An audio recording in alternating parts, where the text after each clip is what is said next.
Kesuksesan bukanlah sesuatu yang datang dengan mudah dan instan. Banyak faktor yang mempengaruhi seseorang dalam meraih kesuksesan. Salah satunya adalah kebiasaan sehari-hari. Menurut psikologi, ada beberapa kebiasaan yang sering ditemui pada orang yang tidak sukses. Kebiasaan-kebiasaan ini seringkali menjadi penghambat utama dalam perjalanan mereka menuju kesuksesan. Berikut kebiasaan-kebiasaan yang menghambat seseorang untuk sukses. 1. Menunda-nunda pekerjaan. Menunda-nunda pekerjaan adalah kebiasaan umum yang sering ditemukan pada orang yang tidak sukses. Mereka cenderung menunda tugas penting dengan alasan akan melakukannya besok.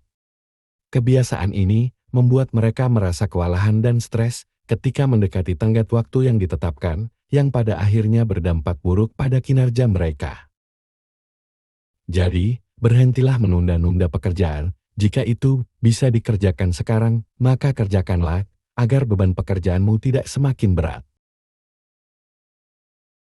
2. Berbicara negatif pada diri sendiri. Berbicara negatif kepada diri sendiri bisa sangat merugikan. Orang yang tidak sukses sering meragukan kemampuan mereka dan terus-menerus mengkritik diri sendiri, menciptakan lingkaran kegagalan yang berulang. Kebiasaan ini merusak kepercayaan diri, motivasi, dan kesehatan mental. Jadi, berhentilah berpikiran negatif tentang dirimu sendiri. Milikilah pandangan yang seimbang dan realistis tentang diri sendiri. 3. Terlalu banyak merencanakan. Terlalu banyak merencanakan juga bisa menjadi kebiasaan buruk yang menghambat kesuksesan. Menghabiskan terlalu banyak waktu untuk merencanakan setiap detail tanpa mengambil tindakan nyata, seringkali menyebabkan kebuntuan. Orang-orang ini terperangkap dalam siklus perencanaan terus-menerus tanpa pernah mulai.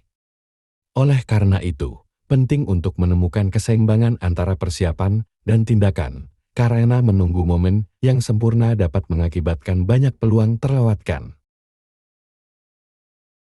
4. Kurangnya konsistensi. Kurangnya konsistensi adalah hambatan besar menuju kesuksesan. Orang yang tidak sukses seringkali memulai sesuatu dengan antusiasme tinggi, tetapi kehilangan semangat seiring berjalannya waktu. Kesuksesan membutuhkan upaya konsisten dalam jangka waktu yang panjang. Oleh karena itu, jangan menganggap remeh konsisten, sebab ia adalah kunci untuk mencapai tujuan jangka panjang. 5. Takut gagal. Gagal adalah sesuatu yang pasti pernah dialami oleh semua orang yang mencoba hal baru.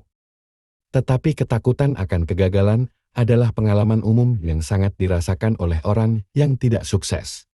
Mereka tidak berani mencoba hal baru karena takut gagal, dan hal ini membuat mereka sulit berkembang.